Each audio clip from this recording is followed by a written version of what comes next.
Assalamualaikum warahmatullahi wabarakatuh.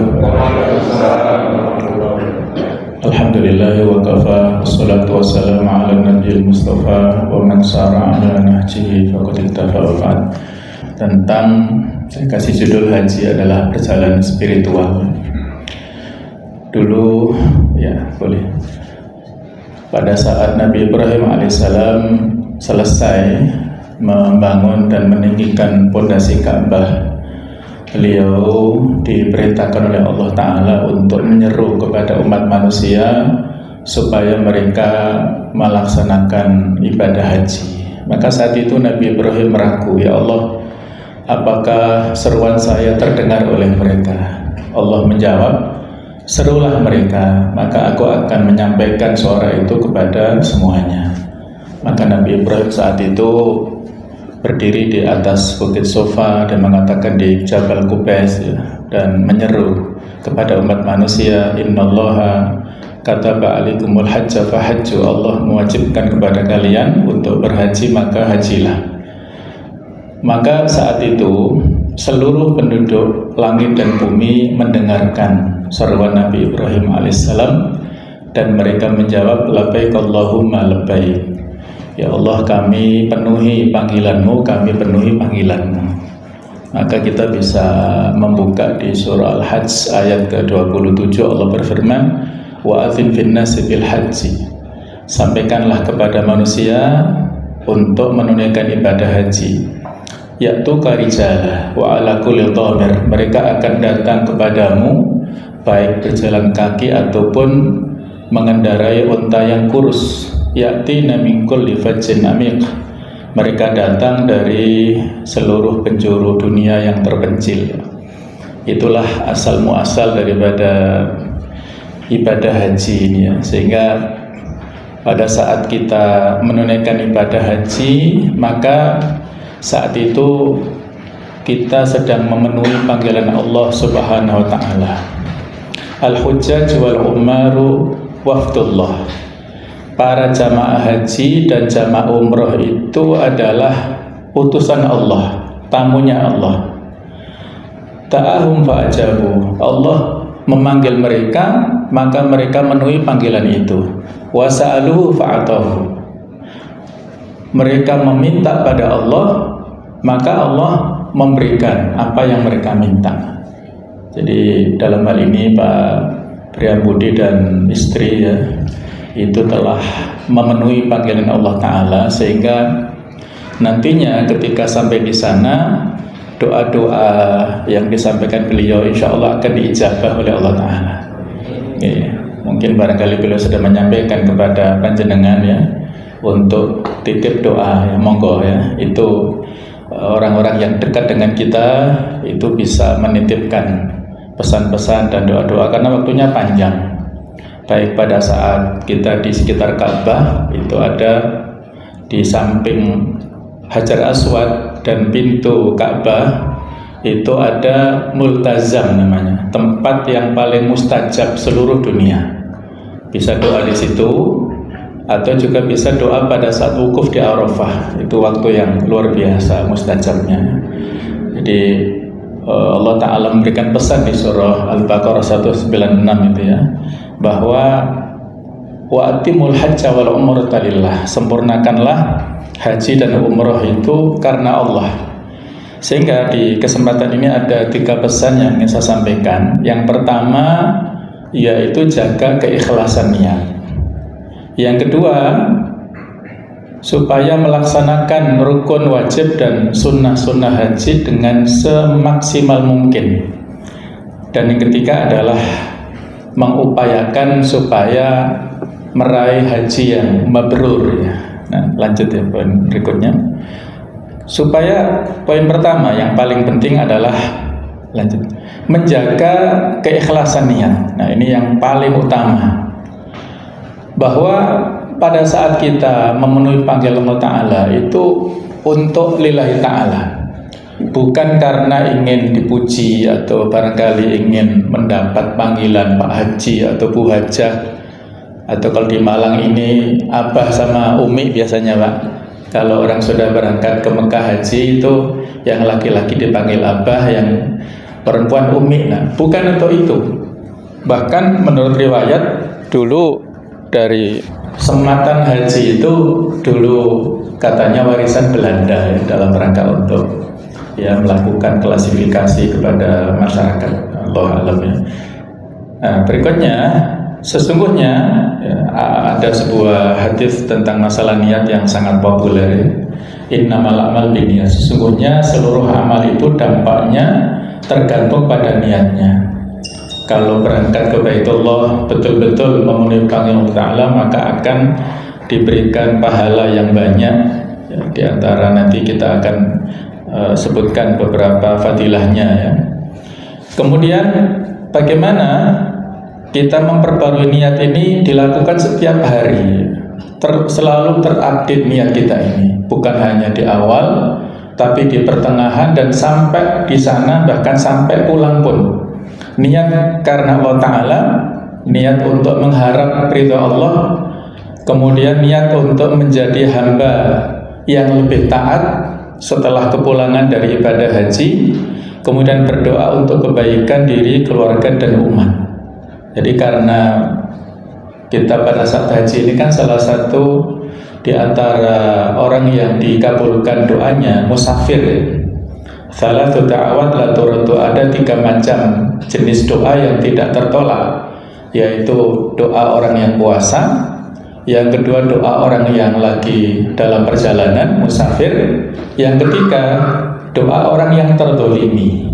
Nah, ini masuk pada poin kedua ini, bahwa pada saat kita dalam perjalanan haji maka kita sedang melakukan safar perjalanan, maka insya Allah doa kita sejak pada saat kita mengawali sampai nanti pulang itu akan dikabulkan doa-doa kita insya Allah.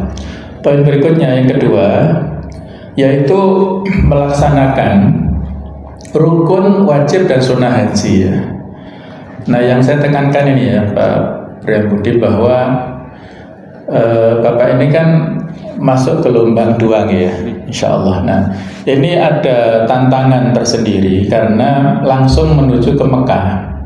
Kalau gelombang pertama ini berakhirnya tanggal 6 Mei, ini ke Madinah, kemudian ke Mekah, itu tidak ada masalah dengan ihramnya, sama dengan penduduk Madinah di Dzul Hulaifah. Tapi kalau gelombang kedua ini karena langsung masuk ke Mekah, maka ihramnya ini ada beda pendapat. Banyak di antara masyarakat kita yang tidak ingin repot itu ngambil mikot atau ihramnya itu di Jeddah. Dan saya berpesan kepada Pak Priyambudi supaya tidak mengikuti pendapat itu, Pak. Karena di antara 5 mikot itu tapal batas yang kaitannya ada tempat dan ada waktu ya. Tentang tempat itu ada 5. Di antara 5 itu tidak ada satupun Jeddah. Jeddah itu mikot bagi penduduk yang mukim di Jeddah atau bagi orang luar Jeddah yang sudah melakukan aktivitas kerja atau belajar di situ, kemudian dia ingin haji atau umroh ke Mekah, ya mikotnya dari tempatnya. Tapi bagi kita yang bukan mukim di situ, mikot kita ya sesuai dengan rute penerbangan, Pak. Jadi pada saat kalau dulu ya rutenya sebelum ada perang Iran ini ya antara Kornel Manazil atau Yalamlam. Nah, saya dengar katanya sekarang muter dulu ya lewat Samudra Hindia itu sampai ke Afrika sana, Allah alam ya. Itu nanti mengikuti petunjuk dari awak pesawat, ada apa-apa mikotnya di mana. Jadi mikotnya di pesawat, Pak. Itu lebih aman. Ini kenapa saya tekankan, karena ini sangat menentukan kemakruran ya dari haji kita itu ditentukan pada saat awal mikot ini. Eman-eman kalau sudah jauh-jauh tidak ada landasan ilmu yang memadai sehingga ikut-ikutan taklid ihramnya di King Abdul Aziz ya, di Bandara Jeddah itu. Kita tidak memvonis, tapi berhati-hati jangan-jangan Allah tidak menerima ya. Jadi itu perlu untuk waspadaan. Juga yang perlu diperhatikan terutama bagi nyonya, Pak ya. Pada saat tawaf mohon dijaga auratnya. Kadang-kadang ibu-ibu ya, ngapunten, karena mukena atau barangkali bajunya itu longgar ya. Ketika mengawali tawaf di sejajar dengan Hajar Aswad, Bismillah Allahu Akbar itu melorot Pak ini Pak. Ini kan aurat. Nah jadi mohon pakai manset. Jadi manset yang nanti bisa menjaga ya, kalaupun agak longgar bajunya ketika begini tidak kelihatan aurat di sini. Aurat kan sampai sini ya. Itu penting ya, karena posisi tawaf itu seperti sholat, harus suci dari hadas kecil dan hadas besar. Kalau sa'i itu tidak harus suci. Jadi ngapunten kalau misalnya qadarullah ya nanti terjadi buang angin misalnya ya, ketika mau sa'i nggak apa-apa. Jadi kalaupun batal saat sa'i nggak apa-apa. Tapi kalau tawaf ketika buang angin maka harus berhenti, ngambil wudhu terus meneruskan lagi. Nah seperti itu. Ini perlu dibedakan, kalau tawaf itu harus bersih dari hadas kecil hadas besar, kalau sa'i tidak harus. Nah kemudian juga yang kedua kaos kaki. Ada model sekarang kaos kaki yang ada lubangnya ya, depan itu supaya simple kalau wudhu ya. Jadi ini modifikasi dari orang Indonesia sehingga saat istri saya pakai seperti itu terus wudhu dengan simple itu, orang-orang dari Pakistan, dari Bangladesh, Afrika itu heran ya, dan mereka kan mungkin teknologi atau inovasinya nggak seperti kita ya, mereka kagum ya dengan. Tapi kalau tidak dijaga, jangan-jangan masih kelihatan jari-jarinya itu Pak, lupa ditutup ya, atau mungkin terlewat ya. Jadi itu juga aurat, perlu diperhatikan ya. Hal-hal yang mungkin seperti itu ya yang perlu untuk diperhatikan. Adapun tentang pergesekan, sentuhan dengan lawan jenis, ini mazhab Syafi'i pun dalam bab tawaf longgar Pak. Jadi tidak kaku ya, yang kalau untuk sholat bisa membatalkan wudhu ya, bersentuhan lawan jenis. Tapi kalau saat tawaf karena darurat itu tidak membatalkan. Sehingga nanti ketika di pesawat ada sebagian yang pembimbing mengumumkan berpindah madhab dari madhab Syafi'i ke madhab Hambali. Nah itu nggak perlu. Tidak perlu mengumumkan perpindahan madhab itu ya. Itu ada kajian tersendiri ya, di KPP Madya ada tentang madhab ya, ada kajian dan ada rekamannya, nanti saya sebutkan linknya ya. Jadi nggak perlu berpindah madhab, madhab ini fleksibel, jadi ada kelonggaran-kelonggaran. Nah, jadi itu kurang lebih tentang masalah rukun harus diperhatikan. Yang berikutnya Pak, mohon maaf ya, mungkin kalau kita usia yang agak tua sudah bisa menahan diri. Saya dapat cerita dari kawan-kawan yang masih muda, setelah tahallul awal, yaitu setelah Jumroh Aqobah di Mina dan belum tawaf ifadah, itu posisinya hal-hal yang tidak diperbolehkan pada saat ihram itu saat itu sudah boleh, kecuali satu. Tolong diperhatikan, satu yang tidak boleh dilakukan yaitu jima nisa ya, jadi mendekati istri kita, itu belum waktunya. Ada cerita dari kawan saya saat itu, teman-temannya masih pasangan muda ya, ngapunten, mungkin karena sudah ngempet beberapa hari, sehingga setelah tahallul awal sebelum tawaf ifadah itu ada yang berkumpul dengan istrinya. Nah itu bahaya ya. Bahaya. Kumpul itu boleh kalau sudah tahallul tsani, kalau sudah tawaf ifadah segalanya boleh. Nah, jadi tolong perhatikan. Bagaimana, ada beda pendapat Bang. Kalau kumpulnya itu sebelum tahallul awal, maka membatalkan hajinya, tidak bisa diganti dengan dam. Tapi kalau kumpulnya setelah tahallul awal sebelum tahallul tsani, maka ada mengatakan yang agak longgar boleh diganti dengan dam, tapi itu denda, yaitu dengan menyembelih kambing, atau harga sekarang mungkin 300 atau 500 rial ya. Nah, jadi itu perlu diperhatikan supaya menjaga kemakruran haji kita nantinya ya. Rukun-rukunnya itu yang paling penting ya, terutama saat wukuf di Arafah, karena jamaah kita ini langsung dianjurkan pada tanggal 8 itu dimobilisasi ke Arafah semua. Adapun mabit tanggal 8 yang disebut hari Tarwiyah itu ditinggal oleh pemerintah. karena supaya tidak kredit. Nah, sebagian jamaah ada yang nekat tidak ikut rombongan, memisahkan diri, namanya tanazul, memisahkan diri dari rombongan untuk mengambil tarwiyah di Mina, nggak ikut rombongan. Ini bahaya. Di sana ada 5 waktu sholat, zuhur, asar, maghrib, isya sampai subuh. Nah, subuh pagi tanggal 9 bergerak ke Arafah. Tapi kalau nggak ada kendaraan dan jalan kaki ini berat, nah, apalagi nyasar-nyasar.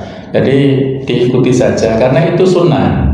Mabit tanggal 8 di Mina, tarwiyah itu hanya sunnah.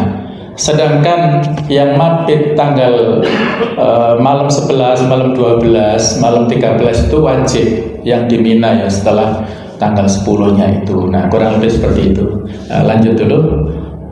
Kemudian yang ketiga yang saya pesankan adalah supaya berusaha ya meraih haji yang mabrur ya. Haji mabrur itu haji yang makbul, yang diterima. Jadi mabrur itu dari kata-kata al-birru, sama dengan makbul. Jadi yang disifati mabrur itu hajinya. Haji ini ya, bukan manusianya, bukan orangnya, tapi ibadahnya. Sehingga kalau kita sebut haji al-mabrur, al-hajjul mabrur, laisa lahu jazaa ilal jannah, haji yang mabrur tidak ada balasan kecuali surga. Sehingga mabrur itu ya sifat untuk haji. Tidak ada sifat misalnya tadi ngapunten menjadi haji mabrur dan hajah mabruroh itu tidak tepat sebenarnya. Karena mabrur itu sifat untuk ibadah hajinya, bukan manusianya. Nah, begitu ya. Jadi kalau umroh itu biasanya umroh makbulah, bahasanya begitu ya. Mudah-mudahan panjenengan mendapatkan umroh yang makbulah begitu. Nah, ini sudah saya sebutkan bagaimana supaya kita mendapatkan kemabruran.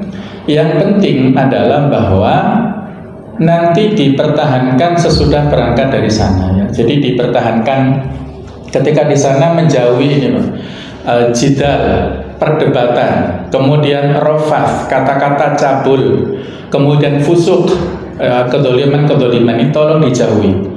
Apalagi kalau mendapatkan pelayanan dari pemerintah yang kurang nyaman, mohon bersabar, ditahan lisannya. Ini cobaan berat ya. Apalagi cuaca sekarang panas di sana, 39 atau 40 derajat di sana ya. Jadi perlu ditahan. Saya mengikuti perkembangan, alhamdulillah sampai sekarang belum ada komplain yang berarti. Mudah-mudahan pelayanannya betul-betul bagus ya daripada tahun sebelumnya. Tapi kalau ada yang mengecewakan, ditahan, istighfar terus. Jangan sampai kata-kata yang keluar ngerasani, ghibah, ngeritik pemerintah, itu nggak waktunya di sana. Waktunya di sana ibadah. Terus perdebatan antara jamaah itu juga perlu dihindari. Perbedaan dalam kaifiyah ibadah. Ada yang banyak di antara jamaah yang ini saya ingatkan kalau ngelempar jumroh itu nunggu waktu zuhur Pak, sampai malam boleh.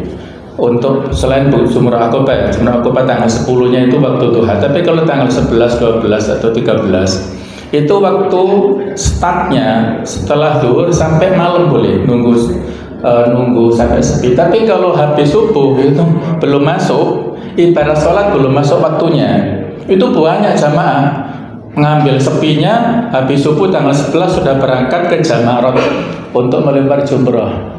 Nah, apakah nggak boleh ya? Bukan begitu pertanyaannya. Kalau dalam bab ibadah itu ketika tidak ada contohnya ya, maka perlu untuk kita jauhi. Jadi pertanyaannya bukan apakah ada larangannya, bukan, tapi pertanyaannya apakah ada perintahnya dalam bab ibadah. Yang ada perintahnya setelah zuhur sampai malam. Kalau biasanya setelah zuhur sangat kredit, sehingga harus diantisipasi malam boleh. Nah, kurang lebih seperti itu ya. Kemudian tentang yang berikutnya,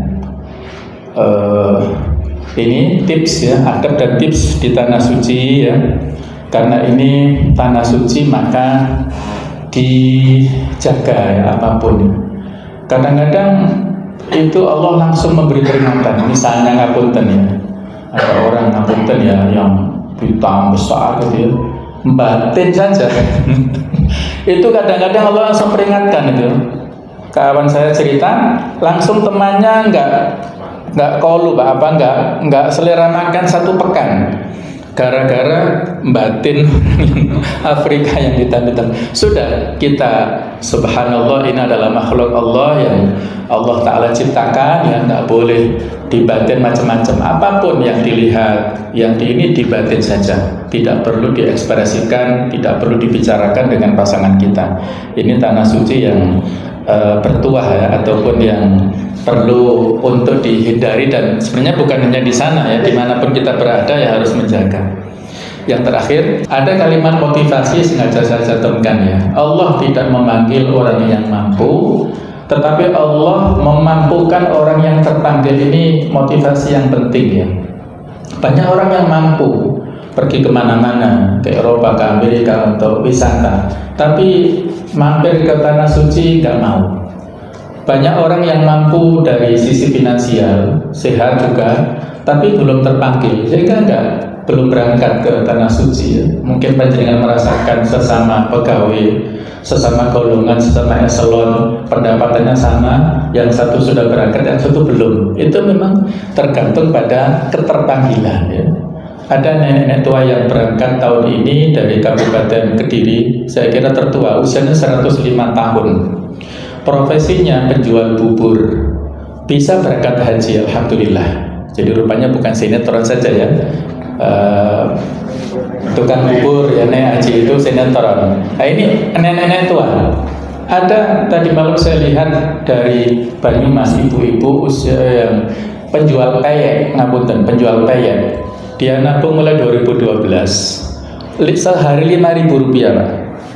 Bisa berangkat haji tahun ini, Masya Allah. Ya itulah, ketika dia merasa terpanggil, Allah memberikan kemampuan kepadanya. Sehingga kami doakan mudah-mudahan Pak Priamudi ya, dengan nyonya diberikan kelancaran perjalanannya, semua dilaksanakan wajib, kemudian juga rukunnya serta sunnah-sunnahnya, dan mendapatkan predikat haji yang mabrur. Ngapunten atas segala kekhilafan. Ihdinas siratal mustaqim. Wassalamualaikum warahmatullahi wabarakatuh. Waalaikumsalam warahmatullahi wabarakatuh.